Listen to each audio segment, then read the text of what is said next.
एक समय की बात है, भोला सेठ नाम का एक व्यापारी रहता था। एक समय उसकी गिनती शहर के सबसे अमीर व्यापारियों में होती थी। लेकिन अब वह केवल नाम का सेठ रह गया था। उनका बिजनेस बंद होने की कगार पर था। उस पर बहुत कर्ज था, उसके दिन बहुत गरीबी में कट रहे थे और उसकी इस हालत का कारण उसका स्वभाव था। वह बहुत ही शांत और सौम्य व्यक्ति था। वह किसी की भी बात पर बहुत आसानी से विश्वास कर लेते थे, इसलिए उसे मूर्ख बनाना बहुत आसान था। चतुराई उसके अंदर नहीं थी और उसके सरल स्वभाव का फायदा उठाकर लोगों ने उसे इस हालत में पहुंचा दिया था। उनके कुछ चतुर दोस्तों, रिश्तेदारों और अन्य व्यापारियों ने उनके खिलाफ साजिश रची।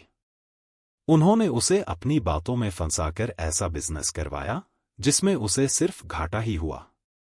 भोला सेठ इन चालाकियों को समझ नहीं पा रहा था, लेकिन अब जब वह टूट गया तब उसे अपनी गलतियों का एहसास हुआ। उसे लोगों द्वारा दिए गए धोखे के बारे में पता चला और जिन लोगों को वह अपना समझता था उनकी सच्चाई सामने आ गई। भोला सेठ अब दिन भर धोखे और अपनी हालत के बारे में सोचता रहा और खुद को कोसता रहा, जिसके कारण अब उसके दिन बहुत तनाव और उदासी में बीत रहे थे। उसकी पत्नी से अक्सर झगड़े होते रहते थे। उसके घर पर कर्ज मांगने वालों की भीड़ रोज आती रहती थी। वह खुद को लोगों से छुपाता था। एक दिन अपनी हालत से परेशान होकर उसने आत्महत्या करने का फैसला किया और वह आत्महत्या करने के लिए एक पहाड़ी की ओर चल पड़ा। लेकिन रास्ते में उसे एक महात्मा का आश्रम दिखाई दिया। आश्रम में बहुत शांति और सुकून था। सेठ ने देखा कि महात्मा के सामने कुछ लोग बैठे हैं और उनसे अपनी समस्याओं का समाधान पूछ रहे हैं। यह देखकर सेठ को भी जिज्ञासा हुई। उसने आश्रम से बाहर आ रहे एक व्यक्ति को रोका और महात्मा जी के बारे में पूछा। व्यक्ति ने व्यापारी से कहा कि वह महात्मा आसपास के सभी कस्बों और गांवों में अपनी बुद्धि के लिए बहुत प्रसिद्ध है। वह लोगों की बड़ी बड़ी समस्याओं को अपनी बुद्धि से आसानी से सुलझा देता है। यह लोगों के मन की बात जानने और उनके झूठ को पकड़ने में माहिर है, क्योंकि इसने मानव स्वभाव के बारे में गहराई से अध्ययन किया है और इसे समझने में महारत हासिल कर ली है। यह किसी को भी अपनी बात पर सहमत करने के लिए चुटकुलों का खेल है। इसीलिए उन्हें चतुर संत कहा जाता है। यदि आपको कोई समस्या हो तो आप उनसे समाधान पूछ सकते हैं। यह कहकर वह व्यक्ति चला गया। इसके बाद वह व्यापारी चुपचाप महात्मा की भीड़ के पीछे बैठ गया और अपनी बारी का इंतजार करने लगा। शाम को सारी भीड़ चली गई। सेठ की बारी थी। उसने महात्मा को प्रणाम किया और दुखी मन से अपनी सारी घटना बताई। महात्मा ने सेठ की बात बहुत ध्यान से सुनी और फिर शांत स्वर में उत्तर दिया, इंसान को इतना भोला नहीं होना चाहिए कि हर किसी की बातों पर विश्वास कर ले और जो दूसरे लोग कहें वही करना शुरू कर दें। व्यक्ति के अंदर थोड़ी सी समझ और चतुराई का होना बहुत जरूरी है। इसलिए नहीं कि वह दूसरों का फायदा उठा सके या उन्हें बेवकूफ बना सके, ताकि वह खुद को दूसरे चतुर लोगों की चालों से बचा सके, खुद को नुकसान से बचा सके और दूसरे जरूरतमंद लोगों की मदद कर सके। आज मैं आपको समझाऊंगा कि आप लोगों से जो चाहते हैं वह कैसे प्राप्त कर सकते हैं। तुम्हें कुछ तरीके सिखाऊंगा जिसका उपयोग आप लोगों और परिस्थितियों को नियंत्रित करने के लिए कर सकते हैं। आज आपको यह भी पता चल गया कि धोखेबाज लोगों को कैसे पहचानें और उनसे खुद को कैसे बचाएं। ऐसे बन सकते हैं आप एक साधारण इंसान से समझदार इंसान। लेकिन आज जो मैं आपको बताने जा रहा हूं उसका इस्तेमाल किसी गलत काम के लिए न करें, लेकिन अपनी और दूसरों की सुरक्षा के लिए बस मेरी बातों को ध्यान से सुनें। जिस दुनिया में हम रहते हैं वहां आपको कुछ चतुर लोग मिलेंगे जो अपनी जीविका चलाने के लिए भोले भाले लोगों का इस्तेमाल करते हैं। अब आप इन लोगों को कैसे पहचानते हैं जो अधिक बातें समझाते हैं? आपको उन पर ध्यान देना चाहिए, क्योंकि ये लोग विश्वास की कमी को पूरा करने के लिए बहुत सारे शब्दों का उपयोग करते हैं। आपको उन पर ध्यान देने की जरूरत है, क्योंकि वे अपने झूठ से आपको बेवकूफ बनाने की कोशिश कर रहे हैं। जो लोग एक ही बात के बारे में बार बार बात करते हैं वे झूठे हो सकते हैं। ऐसे लोग कई उदाहरण और जानकारी देते हैं ताकि आप उनकी बातों पर भरोसा कर सकें। जिस व्यक्ति से आप बात कर रहे हैं, उसे जानने का असली तरीका यह है कि आप जो भी कहते हैं उसे दोबारा सुनें। जिस तरह से वह अपनी कहानी बताता है, उससे आपको पता चल जाएगा कि वह सही है या नहीं। जब आप उसे दोबारा सुने तो उस पर ध्यान दें। दोनों बार एक ही कहानी या नहीं। दूसरी बात, यदि आप किसी ऐसे व्यक्ति को जानते हैं जो दूसरों से झूठ बोलता है, तो कभी भी उस पर भरोसा न करें, क्योंकि जो व्यक्ति दूसरों से झूठ बोलता है वह निश्चित रूप से आपसे भी झूठ बोलेगा। साथ ही आपको ऐसे लोगों से सावधान रहना चाहिए जो दावा करते हैं कि उनके पास पहले बहुत पैसा था जो अब डूब गया है, जिससे पता चलता है कि आप जिससे बात कर रहे हैं वह झूठ बोल रहा है। हाँ, ऐसा हो सकता है कि एक बार उसके पास बहुत पैसा था लेकिन अब वह दिवालिया हो गया है। बुद्धिमानी इसी में है कि ऐसे व्यक्ति को कभी भी पैसों से समझौता नहीं करना चाहिए।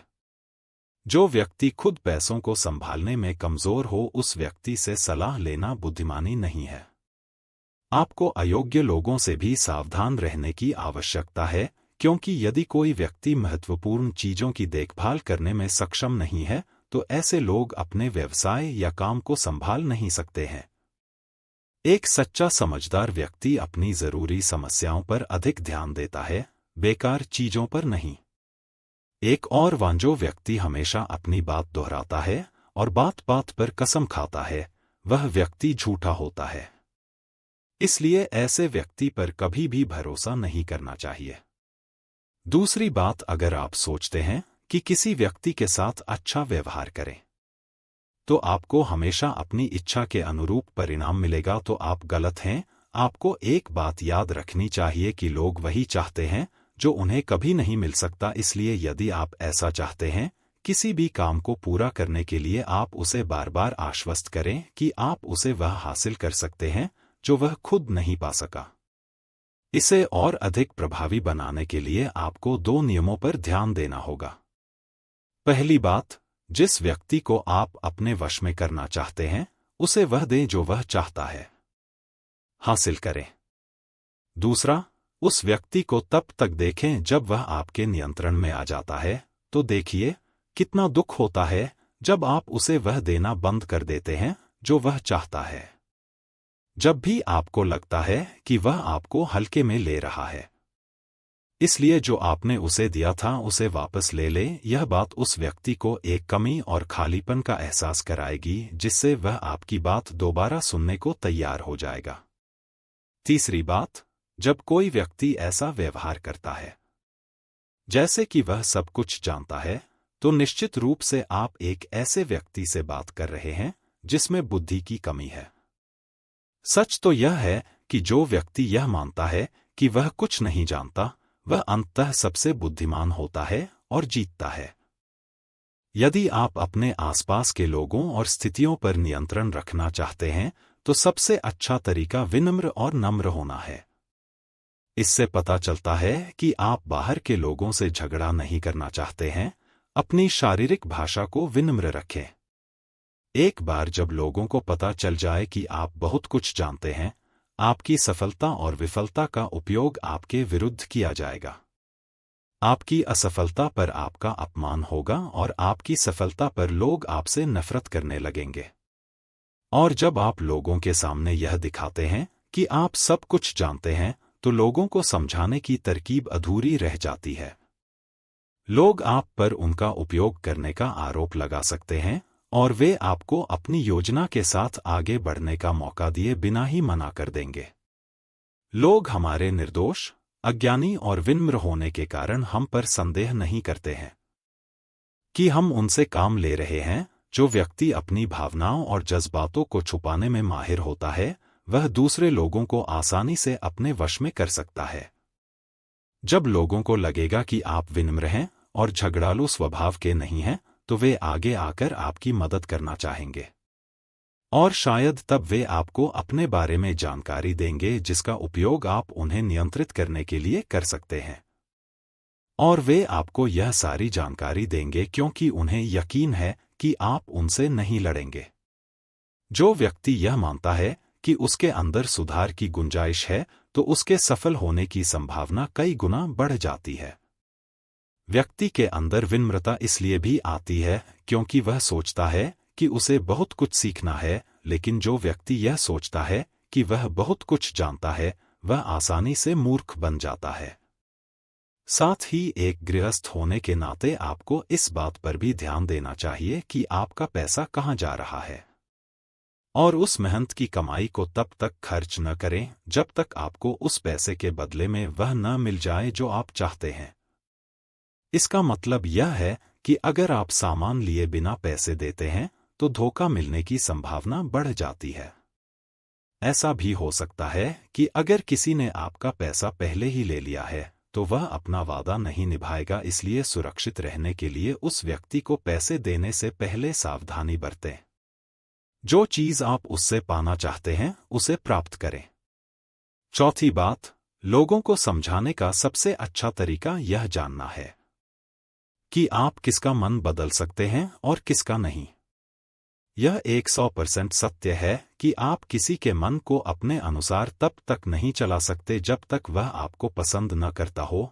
इसलिए जो लोग आपको पसंद करते हैं और आपका सम्मान भी करते हैं, उन्हें अपने तरीके से चलाने की कोशिश करें, लेकिन सही चीजों के लिए।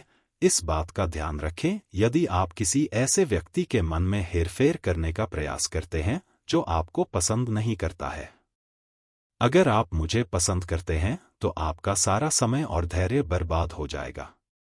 इसके अलावा जब भी आप ऐसे व्यक्ति को बदलने की कोशिश करेंगे तो वह आपसे बहस करेगा।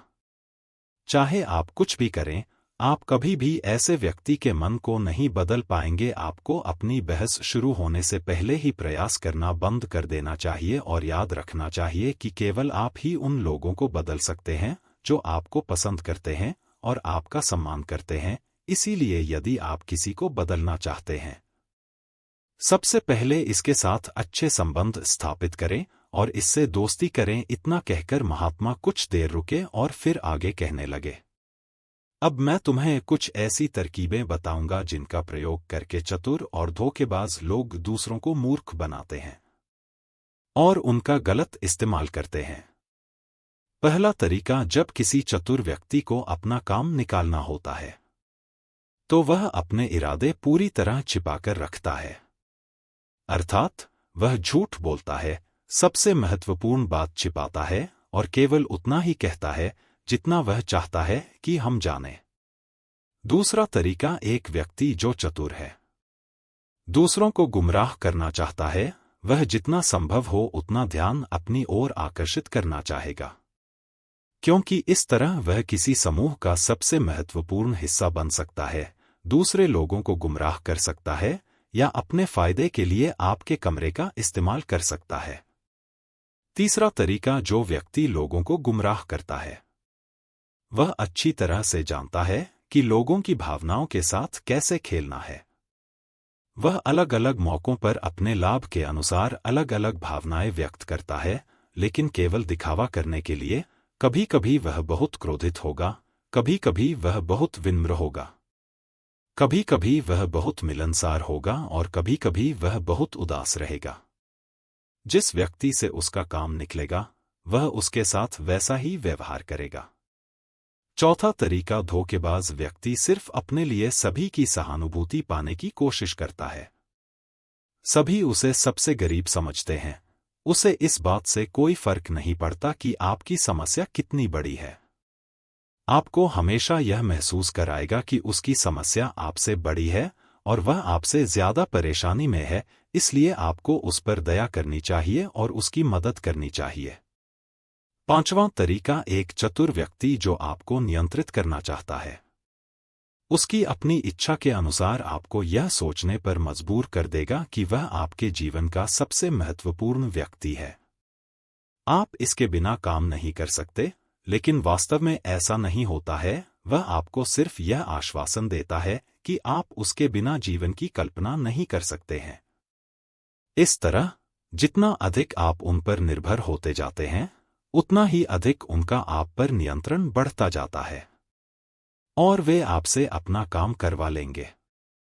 छठा तरीका, एक चतुर व्यक्ति हमेशा यह कोशिश करता है कि किसी भी बड़े काम का श्रेय हमेशा उसे ही मिले।